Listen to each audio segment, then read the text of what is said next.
Hi everyone, welcome to the second webinar in our KYC Beginner to Pro for Merchant Acquirer series, Automated KYC ROI You Can't Afford to Ignore.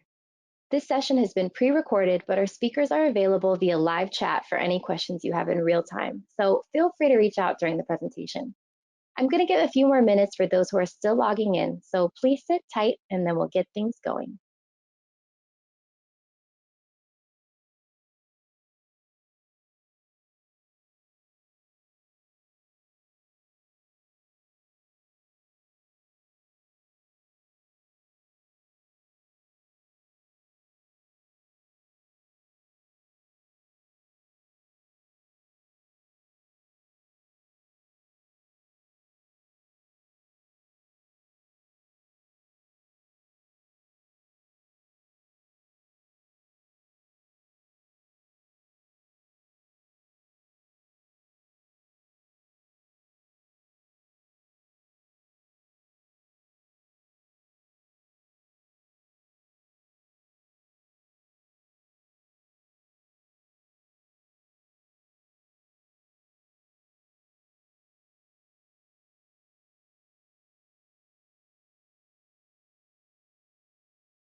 Hi again, everyone. For those who are just joining us, welcome to the second webinar in our educational series, KYC Beginner to Pro for Merchant Acquirers. If you're here for the session, Automated KYC, ROI You Can't Afford to Ignore, then you're in the right place. My name is Jessica, and I'll be moderating for the next 30 minutes. Before we begin, I'll go over a few housekeeping items.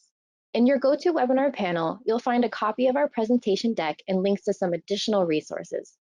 I'd like to draw your attention to our guide titled Tailor Your Merchant Portfolio, How to Leverage KYC to Find the Right Client Fit. It was created as a companion to the first webinar of this series titled Know Your Customer, Anatomy of a Bad Actor. We recommend also checking out our most popular guide, Automated KYC Due Diligence, 10 Tips for Getting It Right. Make sure to take a look at those before the session is over. The recording of this session will also be available within a week or so on our website. Today, we have some great industry experts lined up. First, we have Stephen Withy. Stephen is a strategic-minded and tenured payments professional with over 15 years of experience within the merchant services industry. He has held several roles within the industry and works with clients all over the globe. Next, we have Matthew Parker. Matt is a 22-year payments industry veteran who for the past 15 years has helped merchant acquirers automate onboarding, underwriting, and KYC business processes. Matt is a co-founder and principal of KYC SiteScan. Thank you so much to both of our speakers. Please be reminded that the information provided today is not a legal opinion and should not be relied upon as such. The opinions shared are those of the speakers personally. For today's agenda, we'll start with a recap of why automating your KYC processes is important. Then we'll move on to helping you demonstrate the return on your automation investment. Finally, we'll wrap up with explaining when it's likely not a good idea to invest in automation. Now I'll hand it off to Stephen, who will kick things off. Perfect, thank you, Jessica. Before talking about the ROI of KYC automation, let's recap why you made the decision to automate. Both merchants and sales organizations are pushing underwriters to be as fast as possible. Merchants submit apps to multiple vendors, hedging their bets, and looking for the fastest positive response that generally wins the business.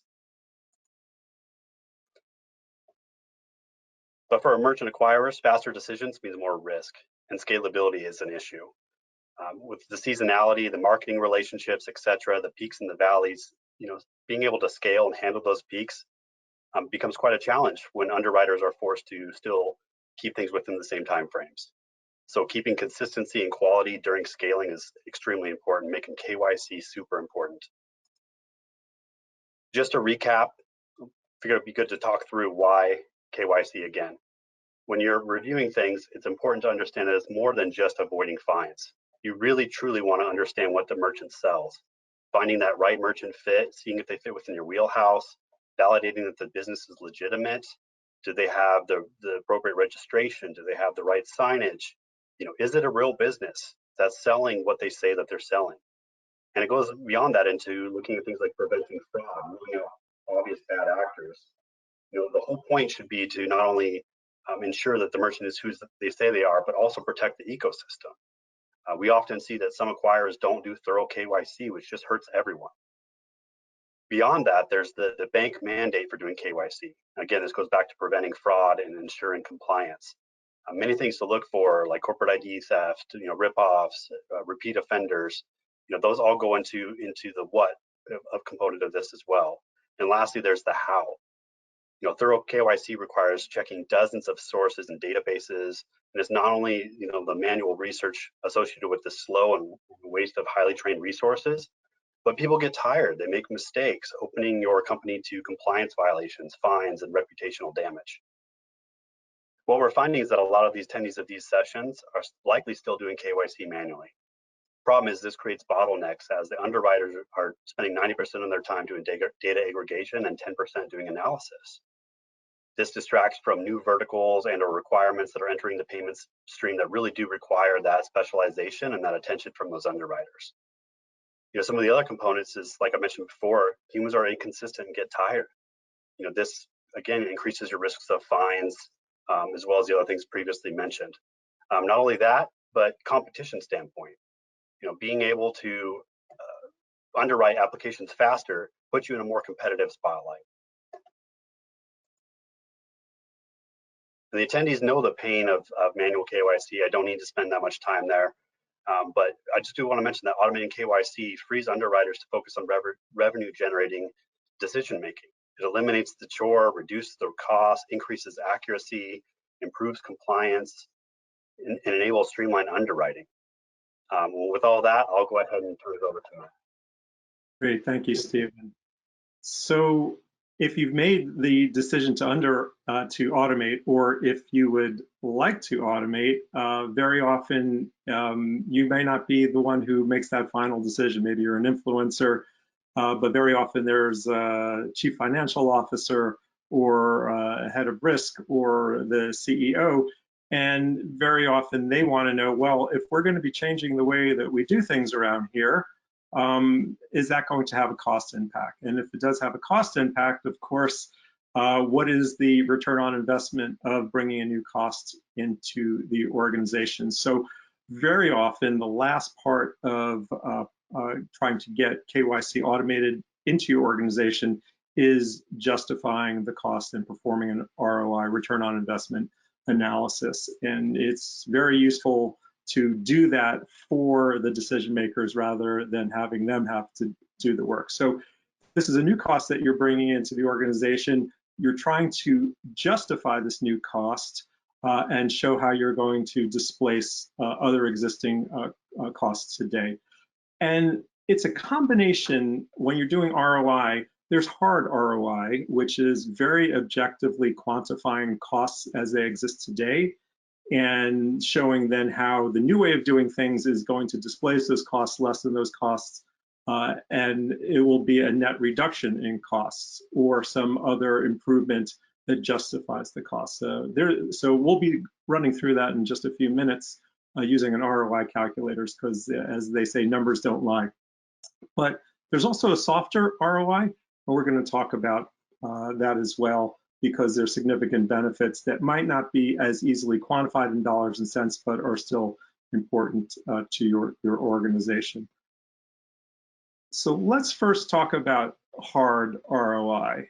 We're going to pull up a calculator worksheet, and I'm going to walk you through how to justify this to your C-level people, so that if you really want to bring KYC automation into your organization, you're going to be able to fully justify that, and they will be able to justify that maybe to shareholders or to ownership structure. If you can see the screen, you're going to see an ROI calculator. The ROI calculator is variable, meaning you can put in any number in the cells that have the gray area, and you can make it fit your particular situation, because everyone's situation is different. Everyone's cost structure is different. Everyone's volume is different. And this ROI calculator allows you to modify to really fit it to your particular situation, because when you're showing people numbers, they have to be realistic and they have to be justifiable. The biggest cost to displace, frankly, when you're doing KYC is the manual process, is labor. It's very often well-paid people who are performing KYC, and it is a very difficult, repetitive thing to do. The average person who's performing KYC, if you're in the American market or if you're in the EU market, with salary and benefits and taxes, easily could be 60,000. In fact, it's usually higher than that, but just for this analysis, we're going to use some conservative numbers here. So at $60,000 for a KYC analyst, that person is being paid about $30 an hour, and that comes out to be about 50 cents a minute. If you put in the amount of time that it takes to perform KYC, in this case we have 45 minutes, that includes crawling the merchant's website, taking screenshots, looking for risk, going to secretaries of state, going to social media, doing OFAC checking, and a very long list of tasks that you're probably aware of that if you're doing it manually today. It is a very time-consuming process. It's very often the bottleneck in underwriting. I've been told from practitioners that it takes ordinarily anywhere from 30 to 45 minutes, but the reality is, of course, people need breaks, they need to have lunch, there's chit chat in the office. So 45 minutes is a realistic time period to perform proper KYC per merchant. When you tally that up, it's an enormous cost. It's $22.32 paying someone $60,000 a year to perform KYC. This is the most credible, most realistic cost that most people who are going to be scrutinizing ROI are going to look at. There are other costs. You may or may not be incurring them in your environment. If you can automate KYC, one of the best things about automating KYC is not just automating that laborious, time-consuming process that's also quite expensive, but you can take that data that you get from automating that process and feed it into an underwriting management system to help you decision. Now, you can use KYC standalone, or you can feed it into a system. G2 has such systems to enable scoring, to enable rule sets, to enable recommended approval or decline. If you're using such a system, or if you built one yourself in-house, you can auto-decision a certain percentage of your merchants. So an underwriter is very often not the same person who's doing the KYC. In smaller organizations, it usually is the same person, but in larger organizations, that function is usually split. There's people who are scrutinizing KYC data and other data as well, the application data, to make a decision. Those are your underwriters.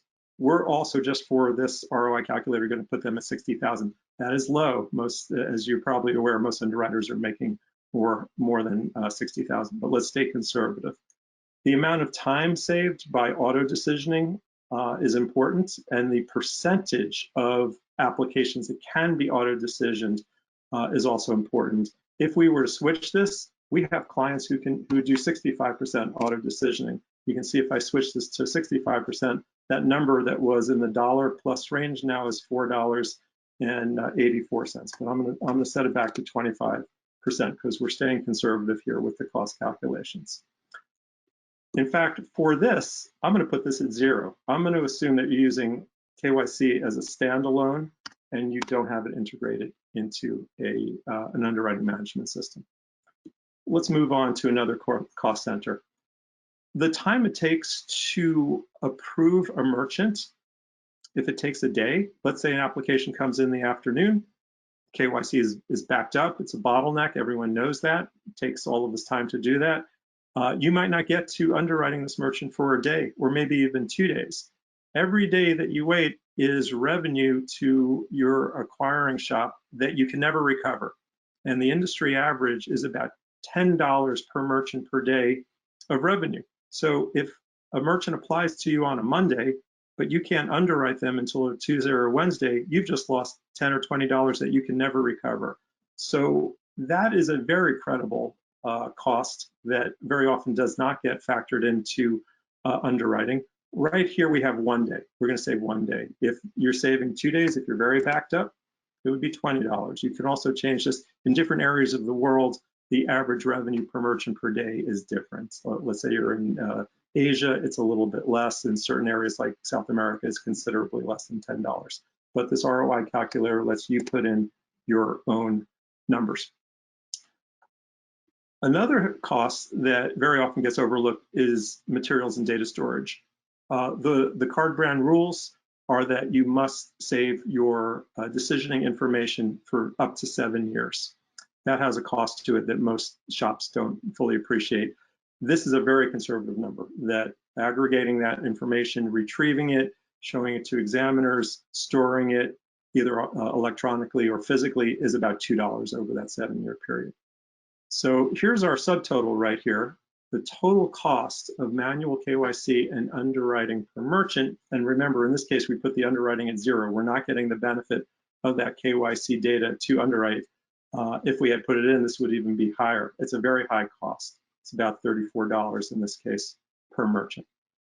Now, what happens when we change things around and we automate that process? So rather than spending all of these costs, what if we're spending $6.95 to automate KYC?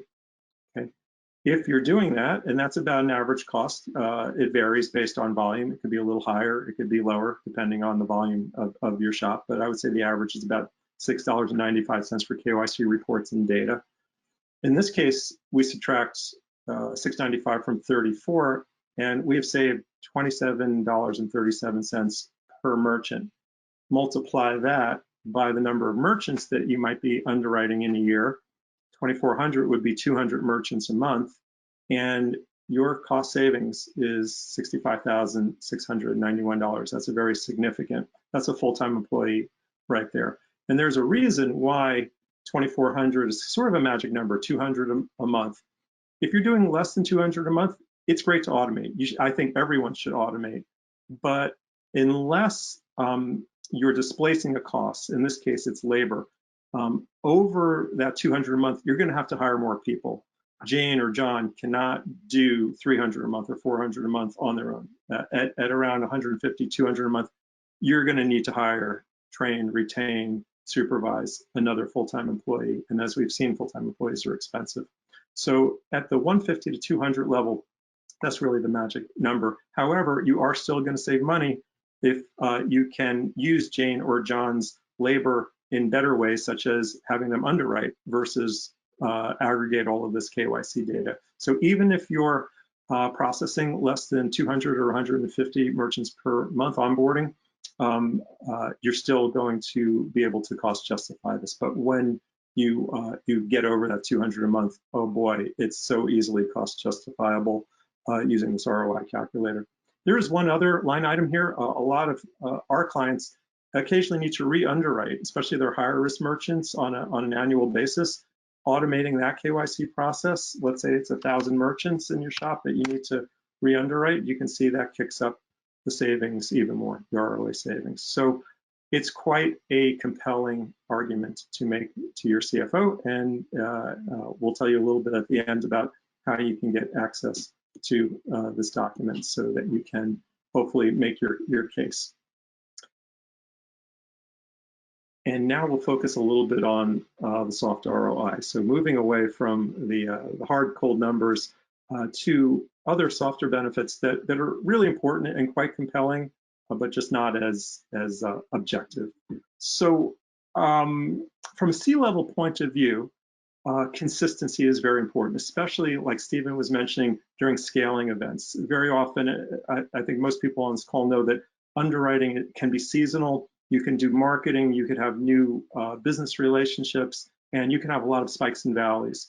And spikes put a huge amount of pressure on underwriting teams and KYC teams, and the backlog of having to do manual KYC slows things down, or it puts a lot of stress on your staff, and there's a tendency to cut corners. And that's when problems happen. That's when fines happen. And that's when your examiners come in, they're wondering why certain corners were cut and problems occur. So automating the KYC will help you scale during those peaks and keep the stress level down in your organization. It lets the C-level people sleep well at night. It's very hard to put a quantifiable ROI on sleeping well, but knowing that you're buttoned up and that your processes are consistent and high quality every single time, that's worth a lot to an organization, especially if the opposite happens. If you do get fines, and fines are huge. There, just last week, a US processor was fined over $1 million for inadequate watch list screening on the merchants they onboard. There's been hundreds of millions of dollars of fines over the past 2 or 3 years, both in Europe and the United States. So fines are very real. Loss of a critical business relationship for not doing proper KYC, not doing proper underwriting. These jeopardize the business. So from a C-level point of view, those in the C shop, the CEO, CFO, they want to know that processes are being done well every single time. And then from an underwriter standpoint, a risk manager, automating KYC takes so much stress off. And the KYC piece, aggregating all this information, that's not the fun part of the job. It's sort of the drudgery of the job. It's the grunt work of the job, having to go to the Secretary of State or go out and to take screenshots of websites and review social media for consumer sentiment. This is doing that is very time consuming, slow, and especially when there's a high volume, it's very stressful. So automating that grunt work, that repetitive drudge work, and letting your people who are highly paid focus on what they find interesting, which is decisioning, trying to find the bad actors, trying to keep the ecosystem clean, that will mean happier employees, less stressed employees, employees who really enjoy their job and who are going to be there for the long run. And as we know, especially nowadays, it's hard to find, train, retain, manage employees. You want to keep your employees happy. You want to keep them stimulated. You don't want them to get bored with their jobs. So this is more of a soft ROI approach, but it's real. It translates into real dollars. But the combination of those two things, the hard ROI, which is very quantifiable and justifiable and very realistic, plus the soft ROI, making the shop a better place to work, making sure you're buttoned up to avoid bad things from happening. This makes a very compelling case for automating KYC. And with that, I'll turn it back over to Stephen. Great, thank you so much, Matt. That was really insightful, really helpful information, and I think everybody on this call would appreciate knowing all that background.